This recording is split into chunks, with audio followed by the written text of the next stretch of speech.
Step in the building, Bible on me. 1, 2, 3, you know we deep. Just like Moses splitting the sea. We walk in the church, I ain't paying the fee. I make time for God. He make time for me. Matthew 18:20. You said when we come in your name, we coming in. Okay. What's going on, y'all? Welcome back to the Built by Belief podcast. Again, usual crew. Oh, you're me. Cortland, you're me. Yeah, that made sense. And Dylan here. And of course, Christian. It's great being here again. Again, introing in is pretty...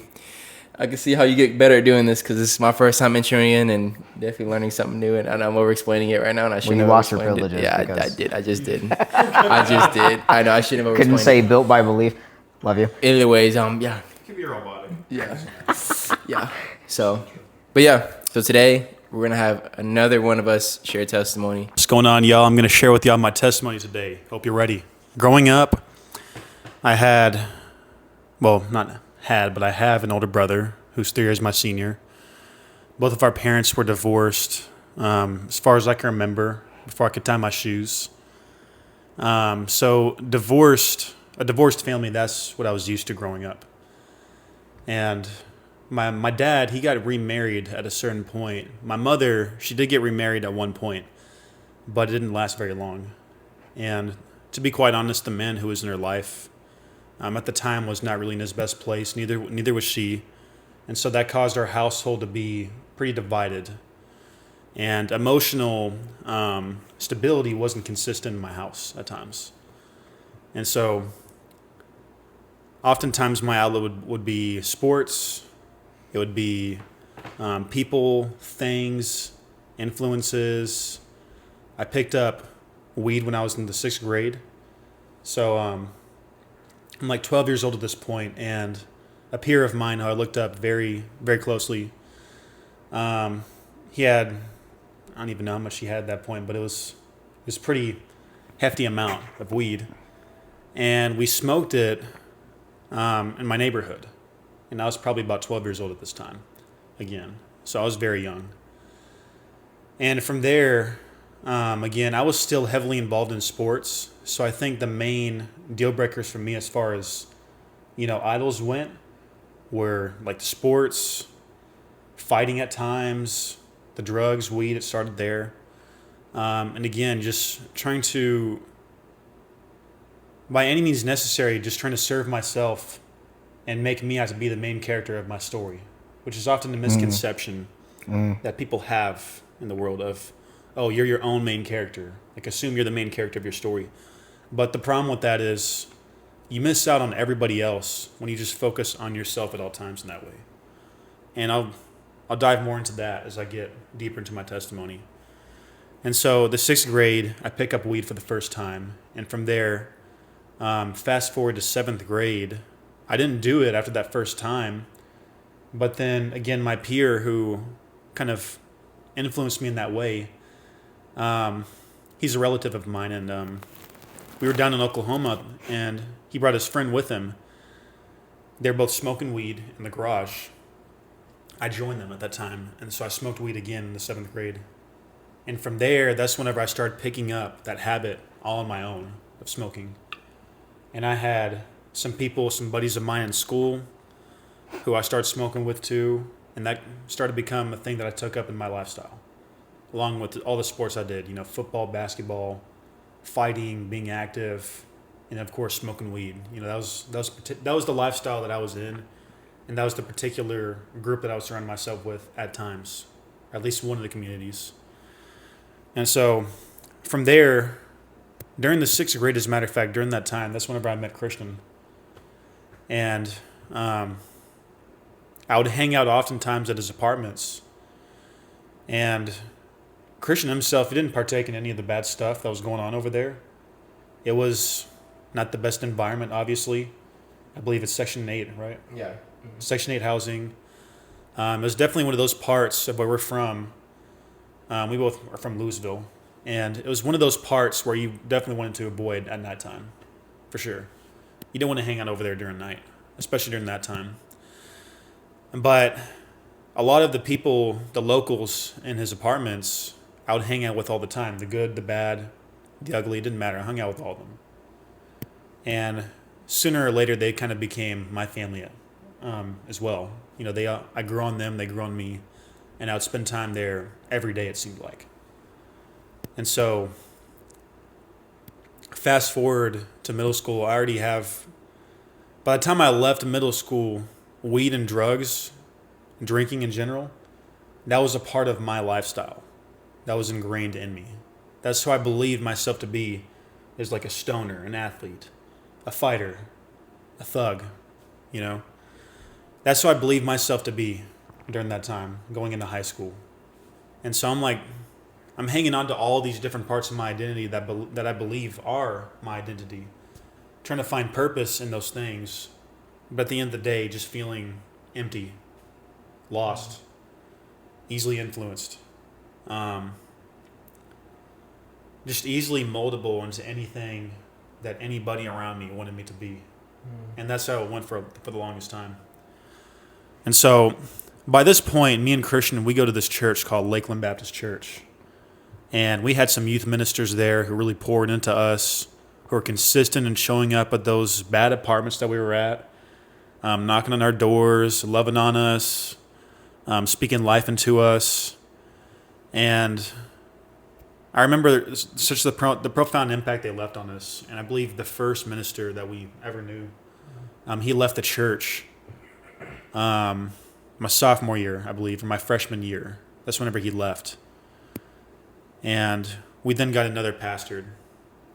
Both in the same way, really spoke life into both of us and poured into us in that way, showing us the gospel, even though me and Christian at the time were, you know, very much in our own heads, in our own worlds, pursuing the world, but then pursuing church whenever it was time to go to church. I was all over the place, you know. Jesus at that time was not my master. He was more of an influencer of anything else. He was just a man that I heard about through the teachings of others in the church. And to me, he was no more than an influencer that you would find on social media, you know. And so at that point, I'd gotten baptized during my sophomore year because I had, you know, a feel-good moment during church camp. And I felt like, you know, I think it'd be a good time to get baptized. I'm going to get baptized. And so I did. But after that, I wasn't really taking up my cross. You know, I was still doing the things I was doing. I was still, you know, smoking weed, experimenting with different drugs. I believe another thing I did was psychedelics as well, and Xanax, drinks. I started experimenting with those things. And, you know, over-exercising at times as well. And at one point, at the end of high school, I started to pick up mixed martial arts. And for a while, that became my idol.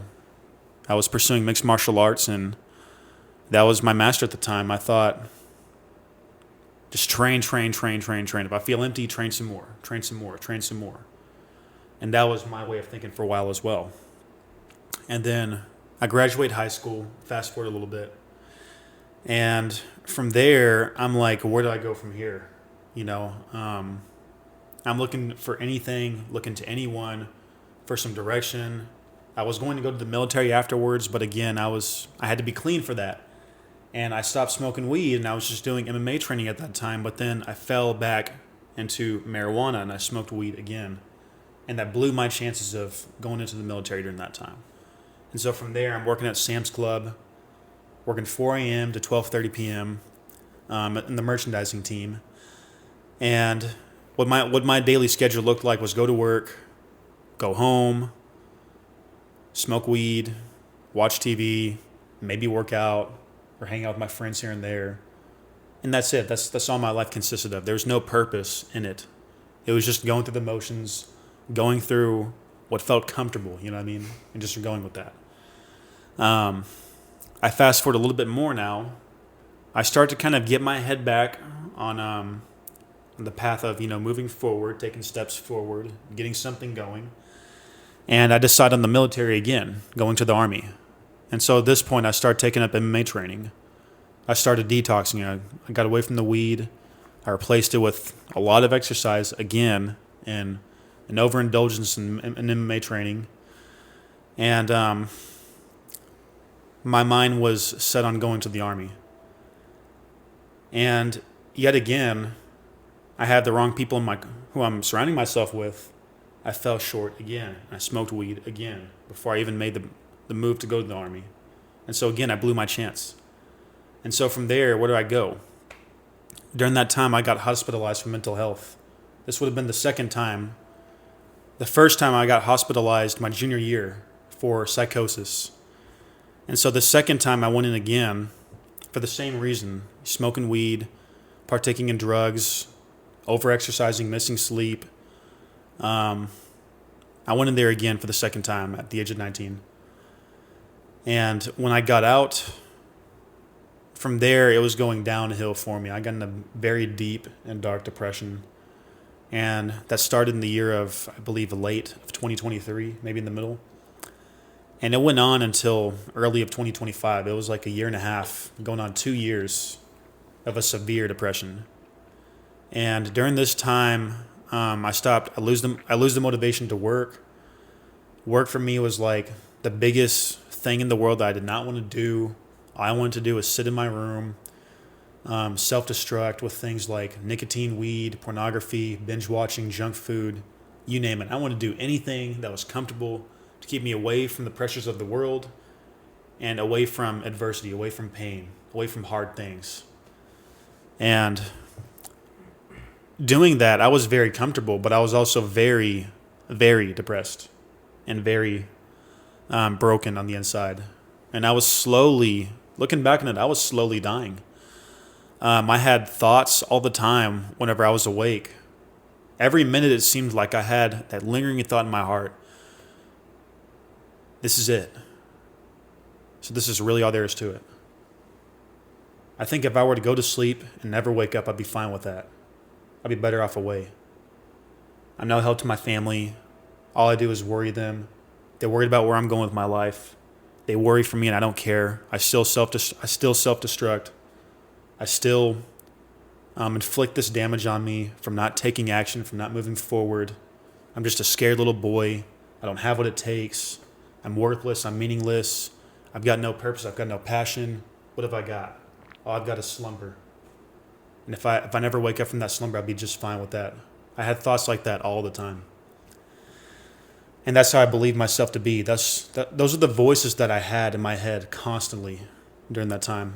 And I wouldn't wish that on anybody. Honestly, I wouldn't. Even whenever I'd go in public, I was so afraid of everybody. I didn't want to talk to anybody at all because I just felt like a fraud. I felt like everybody could see through, could just see through. They could see inward what's going on, even though they didn't. And I was very, very low. My self-esteem was just very low. I didn't have any confidence, any power, any strength to do anything. And so Christian was a very heavy influence on me at the time. He was doing his own thing back in Houston at the time. He graduated from trade school. He had a fast tracker program going on over there, and he came back to Louisville, and he started taking up his but he started taking up his own business in Amway.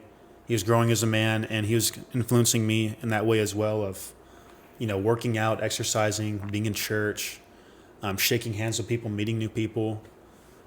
And being around that kind of influence, he was one of the people I could say who didn't give up on me like others did. And I certainly don't blame anybody who did give up on me because, if I'm being honest, the way I was, I would have given up on me too. And Christian, he was that person for me who didn't give up on me during that time. And he stayed there. He stayed there, kept his hand up, always reaching out to help me up. To bring me with him to work out, get me out of the house, go to church, whatever it was. And sooner or later, I started to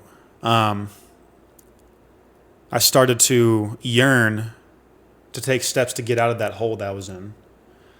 And for a while, for a good 6 months at least, I tried to do it with my own strength.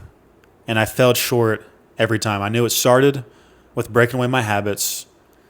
I don't need the nicotine. I don't need the weed. I don't need the pornography. Those things can go. But where to go from here? And so Christian started introducing me to podcasts, audiobooks. I started working out with him a lot. Just many different things I was taking up and that I tried to replace it with. And as far as the approach went, I was in the right mind frame. It was the right approach, but I didn't have the strength on my own to take that approach. It took courage and strength I didn't have. And so I remember for like the third time, I fell back again in the month of December of 2024, I believe. And by that point, I was clean for probably 3 months before that time. And so I fell back into it for another straight month, in the month of December of 2024. And I remember this time whenever I fell back into my habits, it weighed much heavier on me than before, because I had a taste of that freedom, you know. I had a taste of freedom.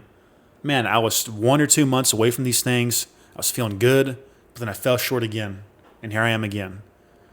And a part of me said, no, I'm not doing this again. I'm not doing that again. No way. I'm going to stop. I'm going to cut all this crap out again. It's already been long enough. It's been almost a month. Before I get too much into it again, I'm going to drop all these bad habits once again and try to do the right thing every day. Pursue. And so I did that. And, dropped the mic. Anyways. And so I did that, and around the 4th or 5th day, I remember at the time I was working at Walmart as a cart attendant. And I remember feeling so angry during that day for no reason. I was so irritated. I was so frustrated. I had so much things going in my mind at the time, and I took my first break at work, and I sat down in my car for the first time. Since my shift started, I wasn't doing anything. I was just in silence. And I just remember all of my burdens, all of my anxieties, all my fears. I wasn't frustrated anymore. It was just those things now. And they just fell on me all at once. And I broke down in my car. I was crying hard for a good 3 minutes or 4 minutes. And the only person I knew to call in that moment was my good buddy Christian. And so I gave him a call, and I told him what was going on. I mentioned to him, like, man, I feel like picking the pen up again. I feel like doing these things again, man, but I don't want to do that. I don't know where to go from here, but I know that's not where I want to go. And I was just laying it all out, you know, all the stuff that was going on in my head. And he gave me the best peace. He listened, of course, first, but then he gave me the best peace a brother can give another brother in that situation. And he pointed me to Christ and said, well, man, what outlet do you have for this? And I told him I didn't have one. And he's like, well, if I'm being honest, man, I think you should be giving all these things to God. And so in that moment, it all clicked for me, and I knew what I had to do. And so as soon as I got off the phone with him, I humbled myself before the Lord, and I prayed for 5 straight minutes. And I gave the Lord everything that I had that was going on. And immediately after that, what followed was 60 seconds of just peace and calmness coming over me. For like 60 seconds, it's like, picture my body being red, and like a cool being the blue. And the blue just spreading over me for a good 60 seconds. That's the best way I can describe it. And after that 60 seconds was up, I remember looking up with tears in my eyes, wipe the tears off my face. I go back to work, and I feel fine. I feel light. I feel calm. I feel at peace. And from there, I made a covenant with myself and with God that, okay, I hear you, Lord. I know exactly what I need to do. I know where I've been falling short. I've been trying to do this on my own. I've been trying to take up my own. I've been trying to be the master of my own life. And that's not who I'm meant to be. That's your burden to carry. That's your responsibility. But I haven't given you the right to do that, because I haven't made you master over my life. And so I said, no more 1 foot in and 1 foot out. I'm going to fully immerse myself in you. I'm going to take up my cross every day. And from there, I started reading my Bible every day. I started consuming nothing but biblically motivating messages every day. The only thing that I consumed mentally was Scripture, messages rooted in Scripture, and all the other stuff in between, like personal development and growth, etc., you name it. And exercising a whole lot, spending a lot of time in the gym. And through that, I started growing so much within a short amount of time. I started pouring into people around me at work, People who didn't even know my name for as long as I've been in those places that a business, now they knew my name and they knew me to be someone who's pleasant to be around. And I started influencing people around my workplace. From there, I got connected to some ministries. I started serving. I've had the opportunity to share my testimony to a group of recovering addicts at this church that me and Christians serve at. God's given me so much favor within this past year and a half. It's only been a year and a half of just fully surrendering to the Lord every day as best as I can. And I went from a broken and battered kid to someone who's right in God's eyes, who he uses to advance his kingdom forward. He's given me a powerful voice to others, to where a year and a half ago, 2 years ago, I would have laughed in your face if you were to tell me I was going to be doing the things I'm doing today. And the only thing I can say with that is God is great. God is good. And he loves me. He loves you. There's no greater way I can put it. God is absolute. It's the truth. So good testimony. Wow. Yeah. I'm so proud of who you are, man. Because I know that we've talked a few times, because the gym that Dylan works at is also the gym that I go to. But we've had some heart-to-heart conversations before. But knowing who you are, for as long as I've known you, I would have never thought that that's stuff that you went through. Because there's aspects of your testimony there that I wasn't even aware of. So that's a privilege and honor to get to hear that. And I'm super proud of you. I thank God for you, and I thank God for you, Christian, that you guys are in my life. I mean, you're awesome. There's many more words I could use. The same goes for y'all, man. Y'all are an amazing blessing to me as well. So I know that we're over time. Question here. Go ahead. Yeah. So what was the, I think I know the answer. I like to think I know a lot of things. But to get it straight from you, though, what was the end goal for you? Running to substances, overindulgence in alcohol? What was your end goal? Like, what was past Dylan's goal with all of that? To be quite honest, I didn't like to think about the end goal at the time, but looking back, I know what it was. Because I did mention earlier in my testimony that a lot of thoughts came, and I had thoughts all the time where I thought, if I go to sleep and I don't awaken, I'd be just fine with that.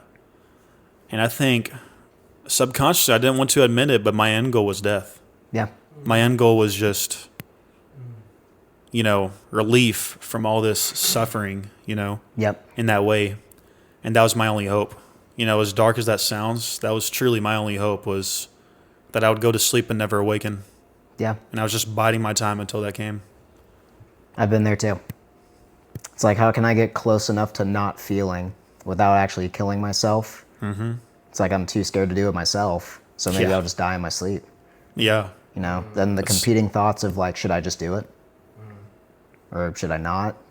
It's like, well, death will take care of itself, so I really don't need to. But it's like that small voice on the inside of you that's saying that's actually not what you want. So that's so real. That. Yeah. Yeah. I've always wondered this about you, Dylan. And back when we were kids, why my apartments? Like, why did you choose, like, again, not being kind of saying the obvious here, but if you look at me and Dylan, we see we're like two different, ethnicities. Growing up, he had his own friends, I had my own friends. Somehow, some way that we became best friends, and you still came to my place. Like, why did you keep coming back?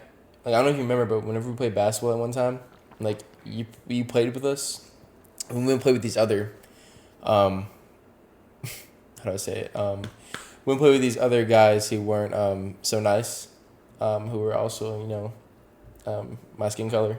And I'm not gonna lie, like, they kind of push you around and judge you. As you can see, they were judging you because of your skin color. I could see it, they were trying to act all different and kind of act hard, and then they purposely tripped you and then broke your wrist. And I remember, like, it was kind of, you definitely see, like, the racial hate in it. They felt some kind of way because you were white. And I just remember that after that happened, that night, I remember thinking to myself, wow, he's never going to come hang out with me or people in our apartments again. And I thought you wouldn't come back no more. But somehow, some way, you came back the next day. I remember you came, knocked on my door with a cast in your arm.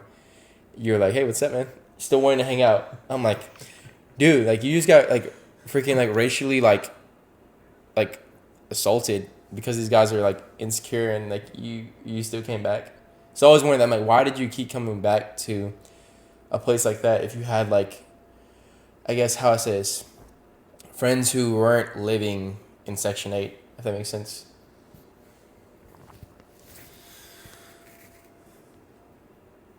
To be quite honest with you, I didn't even think about it in that way whenever that happened. I knew that you guys had nothing to do with that.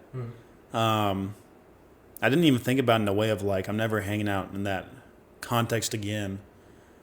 Like even when it was happening, I knew like, yeah, I was mad at those guys, but that doesn't mean I'm gonna stop coming here. You know, even when it happened, I knew like in my mind that was going on. But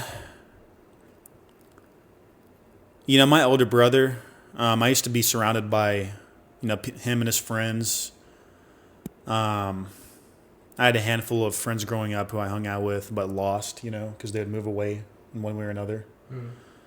Some friends of mine who were in elementary school, they kind of branched off to their own friend groups in middle school.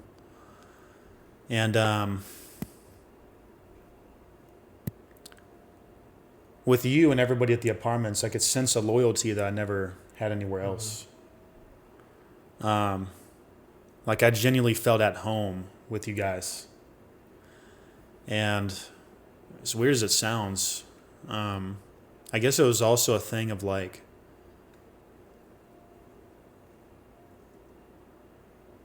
growing up with my older brother, he would often intentionally do things to toughen me up as a little boy.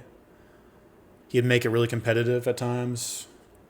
And that kind of became a part of how I viewed things at times, where it was like, I'm not going to let these guys get the better of me or let them push me around. And that's one good thing I take away from my older brother, is that he definitely influenced me early on to be in a way to stand up for myself and to not let other people say what goes for me. And that was also another thing that I kind of was thinking in that instance of, well, yeah, even though they hurt me, I'm not going to let them define my relationship with the people who I hang out with here. Christian, his brothers, and everybody involved, you know, with them and their apartments, you know. They're still my brothers, they're still my sisters, and I'm still going to hang out with them. But whatever these guys got going on, I'm not really concerned about that, you know. Yeah. And I respect that, because we've had friends like, we've had friends who literally, like, I think one of our friends, I saw his story. He was in my apartments. I remember he posted a picture of my front apartment, like the office. He posted a picture on social media saying, "Wow, I'm in the trenches." Like, okay. And I looked at his post closer. I'm like, that's my apartments. And again, like, well, he's the same ethnicity Dylan, so it kind of, I'd say, it's like, kind of like showed me, like, it made me think. I'm like, why was Dylan so different? Like, if you go to our apartments, like, the chances of you hanging out there is 0 to none, because it's kind of hard to, like, again, I will forever go back there and show love and love those people, but it's kind of hard to have like a next level conversation when it comes to, you know, Section 8 homes and things of that matter, because just the mindset gap, sadly. But it was just amazed me whenever you came and you still showed up, even though you kind of knew that already. But another thing you said that really clicked for me was, I think, the loyalty. It goes to show, no matter what, like, again, a lot of times you'll see in big households, like, most kids feel neglected. They don't feel like they're actually, like, wanted or loved in a household, because there's so much, like, you know, big house, nice car. It kind of causes more distance. But whenever you have a little, but you have people around you, you cherish the people more, if that makes sense. Yeah. Like, it's kind of crazy. That's why money changes people, because you lose the inside of the people who are around you, and you instead look at the flashiness, and it's like, you're no longer just okay with the people. Now it's all about the flashy stuff. And so, I guess the fact that you have that heart posture shows, like, just how God made you. Like, hey, you were never looking for the flashy friends or the friends who could have, like, again, like, those, like, better homes. It was like, I just want friends who are just loyal, friends who just are down to earth, have a heart, not just all about flashiness. Because you've seen our friends, you know, before, like, who didn't really hang out with us because we didn't have all that stuff. but I guarantee you our circle was tighter than all the other circles, for sure, because we were there for each other, not for all the stuff outside of our circle. So just goes to show. Just point that out. Yeah. Yeah, because back, some of you don't know, like, me and Christian's whole story here, but we'd hang out at his apartment homes, which, like he said, is Section 8 housing. There wasn't any fancy pools there. There wasn't any fancy water slides or a lot of amenities.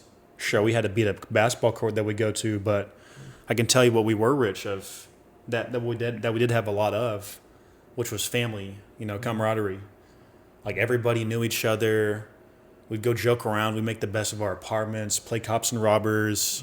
It wasn't filled with possessions. It was filled with memories. Good times, man. It was filled with memories. Yeah. Best way I can put it. We loved each other. We had each other's backs. And we had fun together. We made the best of being outside. Yeah. And, sorry, getting a little off topic here, but I kind of wish that the kids nowadays would value those things more, because it's much more important than any of these possessions they're going to get. Your relationships. Yeah. You have something, Courtney? You have anything, or you want to cut it off there? I mean, this is off topic, but it's like it's kind of a small thing. Like, it's not wrong to have like nice things. I feel like oh, I have to defend this. Like, no, I mean, because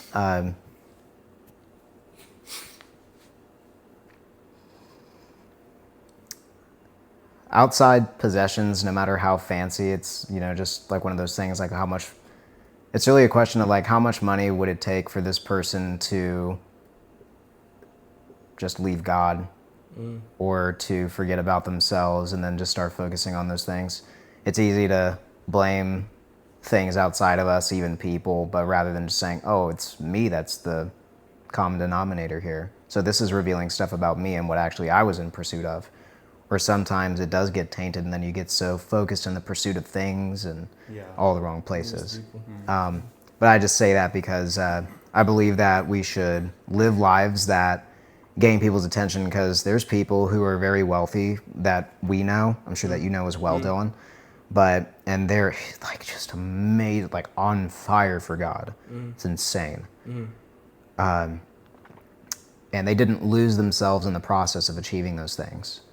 But it also garners attention from people who are also at that level of high achievement who are lost. Because you mentioned it earlier where, there's families or, there's big family households, have all this fancy stuff, but they are so detached from one another in their relationship. It's like that stuff doesn't even matter. And so, yeah. Sometimes it's little things. Sometimes the little things literally just being grateful for what you have. Yeah. Just being grateful overall, and just realizing God puts people in your life for a reason. And not to try and see the worth in getting out of them, but seeing the worth within them. Yeah. If that makes sense. It does. So, well, thanks again, everybody, for joining us on the Built by Belief podcast. If you feel led to, please be sure to like, subscribe. If you think this would help somebody else, please share the video with them, because we want to try to reach as many people as we can, change as many lives as we can, and we also can't do that without you either. So, Dylan, dude, so proud of you, man. Thanks for sharing your heart with us, being vulnerable, and where God's brought you. So we love you very much, man. So, and we love you guys too. So see you on the next one. stay blessed.